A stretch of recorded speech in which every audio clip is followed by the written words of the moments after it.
What's going on, everybody? Landon here with Home Service Business Coach with Dave, the founder of Home Service Business Coach, okay? And whether you're watching this from the PDF or maybe even from just our website, if you haven't gotten your copy, fill out the form over here. It's our free gift to you. All this information we're gonna go over and have been going over comes from coaching hundreds of people at the time of this recording, speaking to thousands, and generating millions in our own home service companies. All the coaches here, clients turned coaches, own their own home service business as of today. Dave is 3 businesses down in the home service space as well too. Millions generated, thousands of leads done. This is where this information is coming from. Okay, now let's cut the BS. Stage 4, 500 to 750K. You have, again, roughly number of employees, about 4 to 7 employees. Your role at this stage is the sales manager. Timeline in this stage, gonna take about 12 months, about 1 full season if everything's dialed in. Number of contractors here.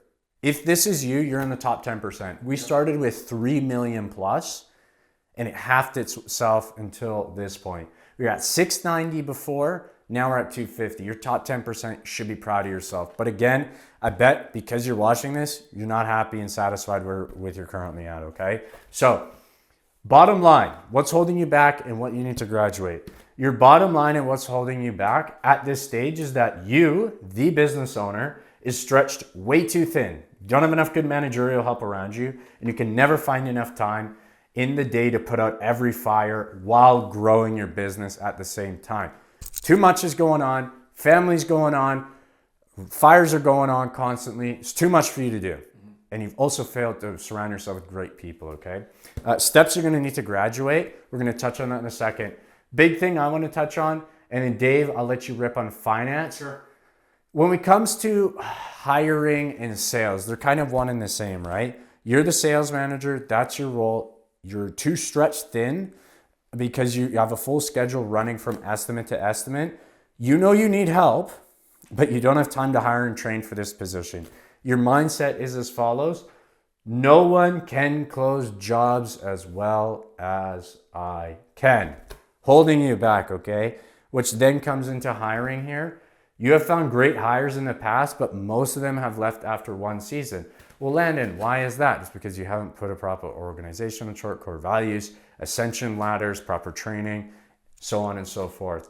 Because I'll skip to this last one. You are directly managing your crews and you have not given added responsibility to one of your key technicians, which is why you're stretched too thin, running around from estimate to estimate, with the mindset that nobody can do what you can do. Dave, anything to add on to that before finances? Lots, man. You guys know what happens at this stage. I'm going to show you visually what happens at this stage. Yeah. You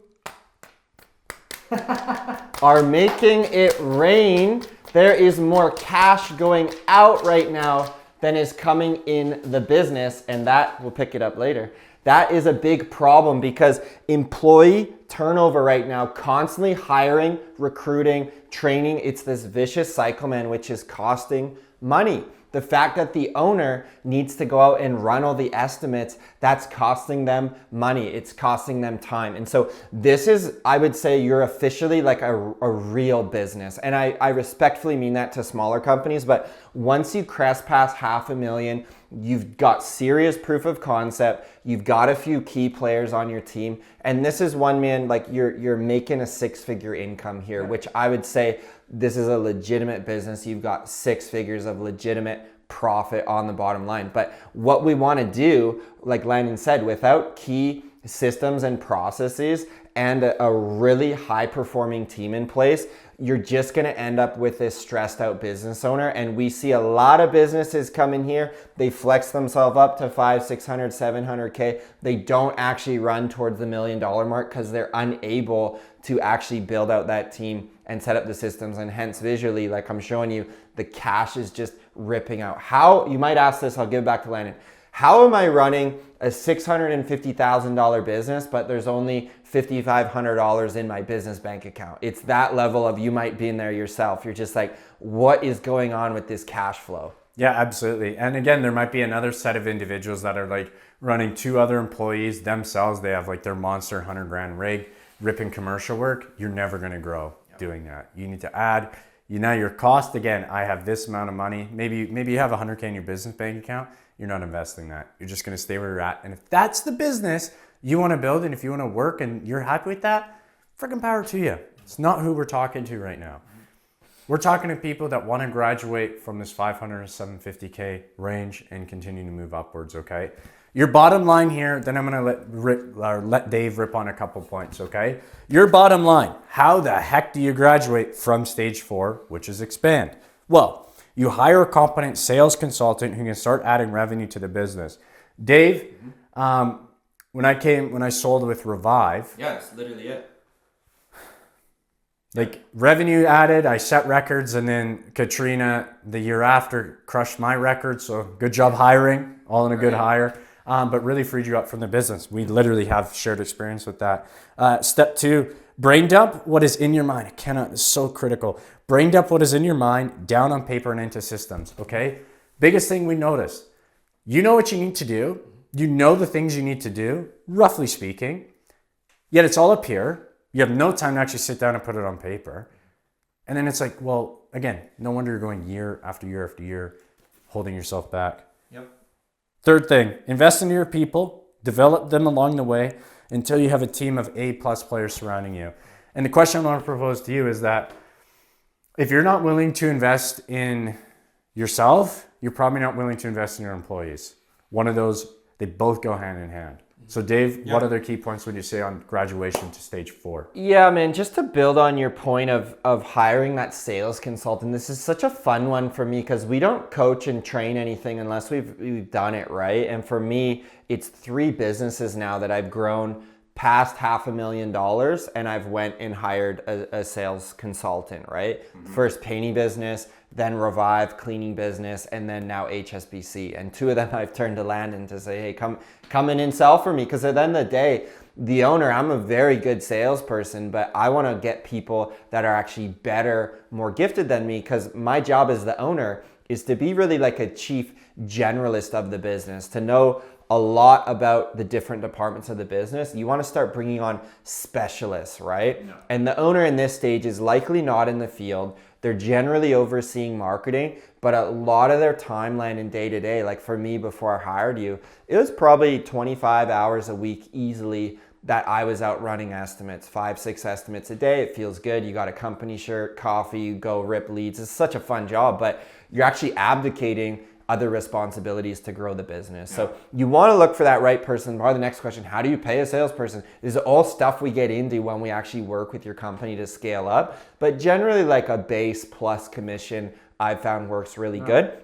But at the end of the day, you want to start looking at where's this business going, and the owner should not be the one, you know, essentially making the cash register ring. I like to have in my companies multiple people that can sell and make money come into the business. Yeah, and another thing I want to touch on as well too is like, right to your point, is like learn how to be an inspirational leader that can attract top talent. I think this is your absolute gifting of that.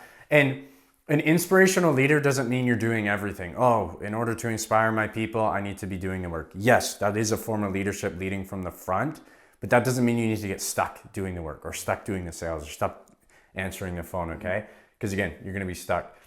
Dave, let's rip on finance here as well too, because it's such a big thing that we notice as well when we start to get into CAC and AJS. This is a fun one because you actually want to really become a master of your numbers as a business owner. And this is a cool one, Landon. If you've got a $500,000 business and you can influence the business by 1%, that's $5,000 extra, man. That could be a trip you're taking with your family, or that could be the nicest cold plunge you can get as an owner, right? There's all things you can start. Look, so this is where like 1 and 2% get really fun. So you want to deep dive your marketing numbers specifically. What does it cost me to get a customer? What's a customer worth to me on the lifetime is a huge one.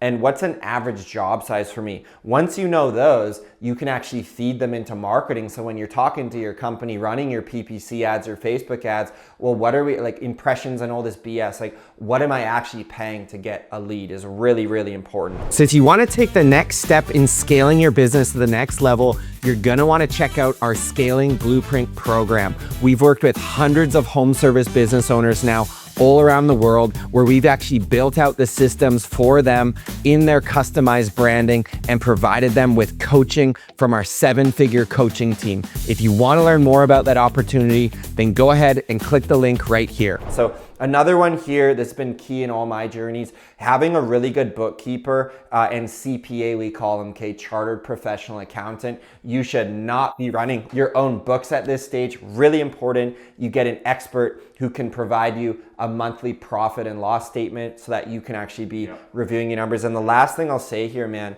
I would have a weekly block in my schedule, 2-ish hours to actually, for me, Friday morning, review the finances of the business. You're going through profit and loss, you're seeing your annual budget, you're actually looking at your marketing numbers. So this is one, again, if you're out running estimates all day, you're like, I'd rather go sell a job than sit down and look at my numbers. So you don't have to be Einstein and a whiz with numbers, but you need to be, I call it, generally aware of the metrics in your business. Yeah, if I ask you what your customer acquisition cost is or customer lifetime value, these are like pretty key metrics you need to know. Last thing I'll rip on before we wrap here on the finance side of things, dives right into hiring or marketing, I should say. So marketing, you know, start to set up a paid acquisition channel. Most of the time you will have this, but usually the marketing standpoint, and this dives directly into cash flow and finance, is you're either really good at getting your returning customers to come back to you, but suck at actually going to get new customers, or the complete opposite. You suck at getting your old customers back and continue working up with you. So you have to go market like crazy and sell like crazy, right? And it's very rare to where we combine the two, which helps with, again, customer acquisition costs. It costs you nothing to get somebody back from last year. They already know about you, increase your lifetime value, so on and so forth. Okay, so now we've got stage 4. You're wondering what your next stage is? It's stage 5, 750 to 1 million managed. Now we're talking 7 figures. We're starting to get to that range, right? Before we get into that, okay, like if you are finding value, go through your PDF. You have so much information to go on there. We do obviously have other video training. We have a paid coaching program. You can check it out here above the video or below. We'll link it as well too.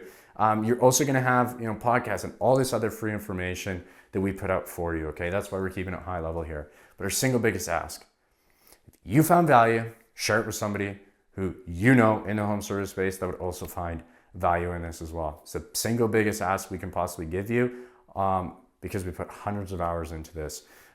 Anyways.